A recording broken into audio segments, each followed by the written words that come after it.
Good evening, everybody, and welcome back. Tonight, I am your host, Abby Nguyen Burke, and I have a special guest, Tran Vu, and she is going to be talking to us about First Day's Story Project that will be airing on PBS, WGBH. Welcome, Tran. Hi, thank you so much for having me here. Oh, no, thank you for coming. So let the audience get to know you a little bit. So tell us about your history and what you do. So currently I work as the project coordinator with WGBH American Experience on Last Days in Vietnam and specifically the First Day Story Project.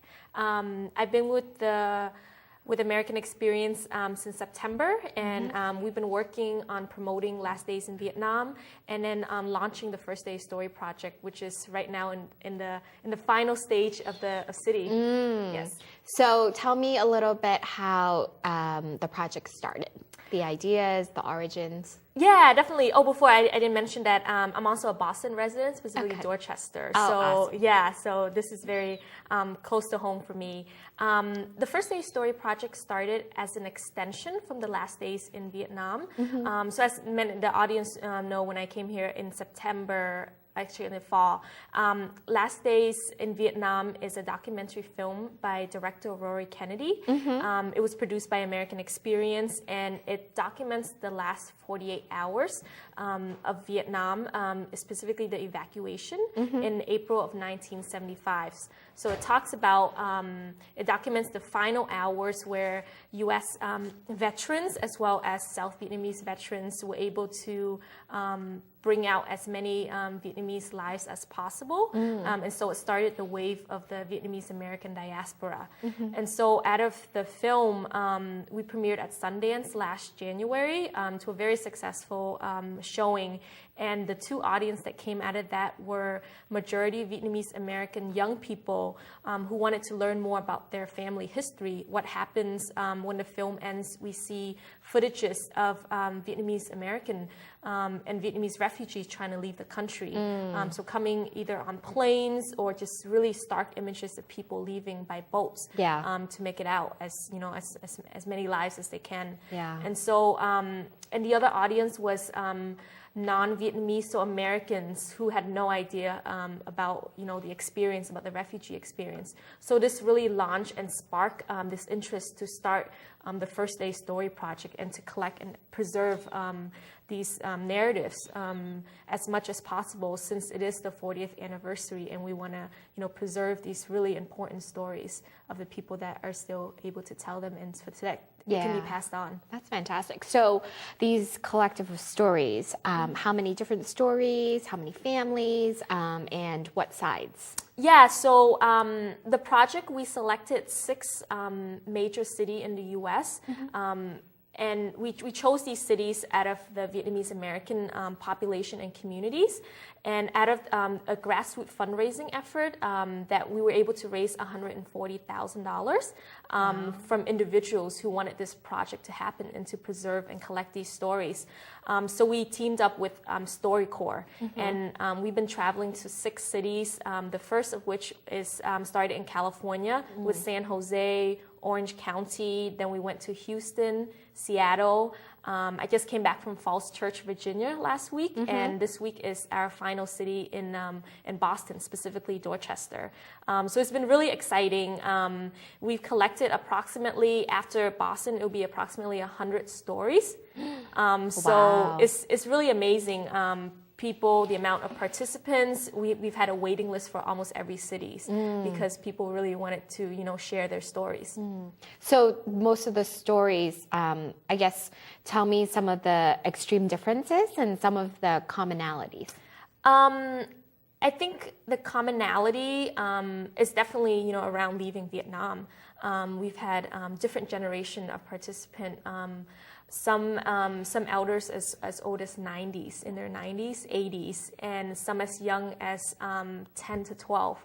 And these participants, so what's unique about the conversation is that we pair 2 people who either know each other or have some kind of connection. So they're family members, relatives, friends, militaries, colleagues. So what's unique about the format is that we ask the two people to sit down to talk to each other. So they're interviewing each other for 40 minutes. So instead of someone else asking them questions, it's them who are talking and sharing stories for 40 minutes. And so it's just been really amazing. I think some of the differences is that I think people's personal stories. I mean, the journey leaving Vietnam, the journey coming to the U.S. and the early days and years in the U.S. But some people definitely have their different version of just some really, I think, painful memories. Some people, have lost relatives, family members along the way, and then also in how they started their life in the U.S. Some people, we're fortunate to have families come with them. Other people came by themselves. So, there are small differences, but I think in the greater scope of the Vietnamese American refugee experience is the commonality, and that's what this project hopes to preserve. Yeah. Did you find that in those other 5 cities that they had the support system in their community, similar to Dorchester and having VATV, any helping with the social services like ESOL classes and, after school programs and elderly adult programs? Yeah, definitely. In all of the city, this project is definitely a community collaborative efforts. We partner with an organization in each city that will host us for these recordings, as VATV in Boston. And so some of the host organizations have been radio medias, actually Vietnamese ethnic medias. Yeah, so in San Jose, we started with TNT, which means tiếng nước tối. In Orange County, it was Người Việt. In Falls Church, it was SPTN. So it's definitely to see just so many organizations that exist within the Vietnamese American community has been really, really amazing. Just from nonprofits to cultural center, from media organizations. There were definitely individuals as well who reached out and really supported us and really connected us to local partners in each of the cities. So it was definitely a collaboration between all the groups. Yeah. Oh, wow. That's fantastic. So I think when you were saying at the beginning that you had 2 kinds of demographics. So the millennials are, our age and who are interested in learning more about, what our parents did. And sometimes the journey, you forget the memory a little bit. So have you found that a lot of millennials that consider themselves first generation more intrigued with this program? Definitely. There's definitely a yearning to learn about, their own family history, our own family history. So I think through this project, seeing just the different intergenerations, there's definitely a desire to just learn more. Even I myself, I've heard bits and pieces growing up, living in a Vietnamese household, but I've never heard the complete, story. And so just listening to these stories and being a part of this project, I'm learning so much that wasn't taught to me in school. Just learning about the different refugee resettlement that after 1975, the different wave of refugees, just some of the lived experience that people went through when trying to establish themselves after losing their country. Has been really, I think, powerful and so important, I think, to pass on so that present and future generation know about this experience. Yeah, that's very special. So for these 6 cities that you picked, were there any reasons why they've become so historical into where the Vietnamese have migrated to? We earlier talked about Seattle. I was shocked on Seattle. You said that Seattle was... Yeah, Seattle has a really a big Vietnamese American community, and specifically because Washington was the first state sponsor for refugees' family, specifically Vietnamese American in the 70s and 80s. So the governor and the secretary personally went down and also sent their own people down to Camp Pendleton in California to bring the families, the Vietnamese refugee family, back to Washington State. And since then, there's been a lot of support, just in terms of I think government-sponsored programs, just a lot of just efforts to help adapt a lot of the Vietnamese American families. And then the other cities, specifically San Jose, is the largest population of Vietnamese American I've heard 100,000. Wow. But it's Orange County that's the most heavily populated, Yeah. densely populated. Yeah. But both communities are definitely so important to the Vietnamese American diaspora because of the refugee camps that were stationed in California.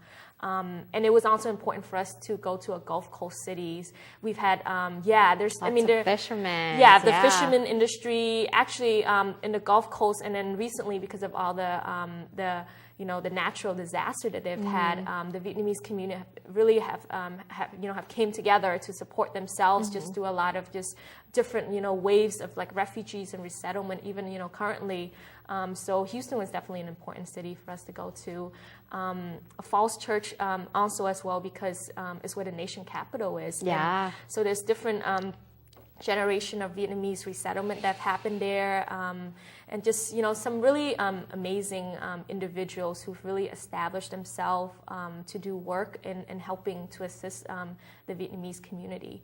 And then finally, Boston as the home of WGBH and American Experience, and as well as my home community. I think it's really important that we also, preserve their stories here. Specifically at VATV, the Vietnamese American Center is the first community center in the U.S. that's run by Vietnamese refugees and immigrants. So I think it's definitely an important location for us to be at. Yeah, that's great to hear. So you said the Vietnamese story of how they got here, but also some veteran stories. Yeah. So this project that also includes U.S. veterans that are tied to the evacuation. So in some of the cities, Seattle specifically, we had a Vietnamese refugee who was partnered up with a U.S. veterans who sponsored him. So they were able to share some really amazing stories. Wow. And in Boston too, we have a Vietnamese doctor who's going to be paired up with her godfather, who is a Vietnamese veteran, and they've maintained really close contact, and so we'll get a chance to hear their stories. Yeah, that's fantastic. So, in a lot of communities, we've also talked to just Americans who've helped with the refugee resettlement, who've taught ESL classes, who've helped Vietnamese community adapt to their new life. We've also had voices from hearing about how they were able to connect with the Vietnamese community as well. Do you guys do any of the updated modernization of what's Vietnam now? Kind of the comparison, or is that maybe the next steps? I think perhaps that may be another project. I think this one the fact that it's been 40 years and so many of these stories, it's so important for them to be collected and preserved that, let alone the stories definitely take on a big life of its own in that so many people are so supportive, so interested and invested in this project coming about. That we definitely see there's so much more potential that I think, and also in us connecting to other oral history projects. We're definitely not the first Vietnamese American oral history project. There's so many out there. But I think what's unique about the project is the scope. I think on a national scale, teaming up with StoryCorps and collecting stories so that people can share their own stories firsthand and that their lived experience makes this collaborative project, I think, really unique and important. So you sound so passionate about this, and it's obvious, that you're from Boston and from Dorchester, like you said. So, but what is your background? Like, did you go to school for filmmaking or project management, or? Yeah, it's definitely connected. I really felt like I'm meant to do this project. It's definitely, this project holds so many, holds so dearly to myself, both personally and then I think also in seeing the potential of what art can do in terms of social and cultural change. So I was born in Vietnam and I came here to the U.S. when I was 4 with my family. My dad was a South Vietnamese veteran who was in internment camps for about 8 years. So we came in the 90s as part of the humanitarian operation program, and that was for South Vietnamese and their families, those who spent about approximately anywhere from 3 years to 20 plus years. Yeah. So that's how we were able to come over, and so I came here with my brother and sisters, my mom, and we settled in Dorchester. And it's actually kind of interesting. We were supposed to go to California, but at the last minute, our sponsor family pulled out. So they asked my dad where he wanted to go, and he's like, "Oh, let's try Boston. I've heard about the schools here." So, and rightfully, I think that's one of the major reason why my family wanted to come to the U.S. for the educational and opportunities. Yeah. And so I grew up in the U.S. Went to the local public and private schools here. I ended up going to Brown University for my undergrad and NYU for my graduate work. And I study ethnic study, visual arts, politics, and community. So this is really right up my alley. All attached together, yeah. Yes. That's so funny how, and that's the nice part is that all these Vietnamese families, there's always a way to relate to each other. So I was born in Vietnam, and my family came here when I was 5, and I just went back to Vietnam in October and November, and learned a little bit more about the history of how my parents got here and whatnot. So those internment camps, they told my dad, who was also in the South Vietnam side, was that it was a re-education camp. And it was like shocker, like, wow, and my dad was saying it's not re-education at all. But same story, he got sponsored here. He ended up in like Wichita, Kansas, and it was sponsored by a church. And then he connected with some of his fellow friends here in Dorchester, and we got to Dorchester. Oh, thank goodness that I'm not in some corn state. Yeah, it's amazing, like just the refugee camps. I think there was a reason why just different resettlements were placed all over the U.S. I think there's different reasons for that. But yeah, some people were resettled in the middle of nowhere. Yeah. And then it must be hard for them. Yeah. And then the majority of Vietnamese American, I think, eventually made their way to different communities, especially in California, where there's a really big crowd there, and just seeing how the Vietnamese community have also really established themselves in their businesses, just their occupation, and wanting to really give back to a country that really, I think, welcomed them. I think especially after the war. Yeah, and that's a fantastic story, is that a lot of these Vietnamese families, immigrant families, become small business owners. They start restaurants and salons, and even now, our banh mi, our sub, it's going to be the next Subway, and like our coffee and things like that. So I can imagine for this series to be fantastic for the local businesses as well. It's actually, you mentioned the sandwich. We actually interviewed the Lee Sandwiches owner. Oh yeah. And they were just really amazing. They talk about their stories in starting their business. We also we interviewed quite some businessmen. This one man from California started the Sugar Bowl company. His sales went from just barely making it, his family, to now in the millions. And in 11 different countries. Oh my God. So just seeing how some amazing stories of success, but then we also have some really painful stories of not everyone was able to make it out successfully, and just some really stories that it has been really hard for people to share too. Yeah. Some people have actually declined as well because they just don't feel ready, while other people are very eager. They're I definitely want to share my story so that other people know about it and understand it. Yeah. So in wrapping up, can you tell our audience when it's going to air and kind of the next steps and where to watch? Yeah, definitely. So Last Days in Vietnam will air on WGBH on April 28th, 2015. And around the week of that, our website called First Day Story Project will launch, which is a multimedia website that will feature approximately 100 stories, as well as photographs and documents and anything that the families and participants have submitted to us. So it definitely will be a very interactive, I really look forward to it. It's going to be really very exciting. That's fantastic. So WGBH on Channel 2. Yes. And then is it going to, are the Last Days going to air beforehand, or? Yeah, so we're planning right now around the previous week, and then it will launch the week after. So the film will be shown the week after. So right now, the team at WGBH has been working very hard to launch this website so that it is in April, in commemoration of the 40th, on Fall of Saigon, and just so important for these stories to be shared and preserved, so that for future generations. I actually didn't mention that all of these stories, with the participant permission, will also be archived at the U.S. Library of Congress. Oh, fantastic! Yeah, so along with so these stories will be there in the library for future generations, so that people know about That's the great. experience.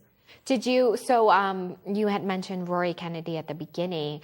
Have you gotten some support, some feedback from the Kennedy family? Yeah, I mean, for Miss Rory Kennedy, this was also a very, a personal project for her, because her dad, Bobby Kennedy, opposed the war and was trying to, he definitely had, a foot in just like around the policy of Vietnam.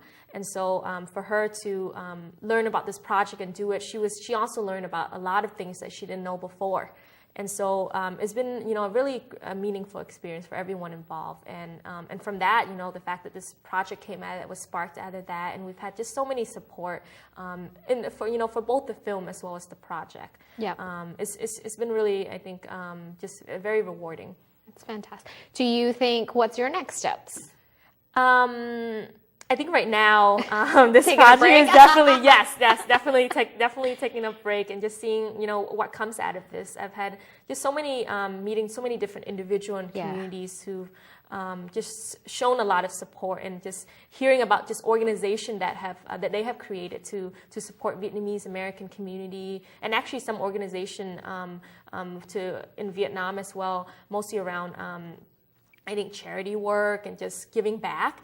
So many people have been able to, I think, some have been able to heal from their experience, but definitely there's still wounds left. And I think hopefully this project will actually help engage in dialogue and open up dialogues for families and communities. Yeah, well, no, thank you so much for putting this together, making it happen, and being so active in this. And, as one of those families, I truly appreciate this, and I cannot wait to see this. So, again, it's on Channel 2, WGBH PBS. On April 28th, 2015. Awesome. Thank you, Tran. Yeah, thank you. Have a good night, everybody.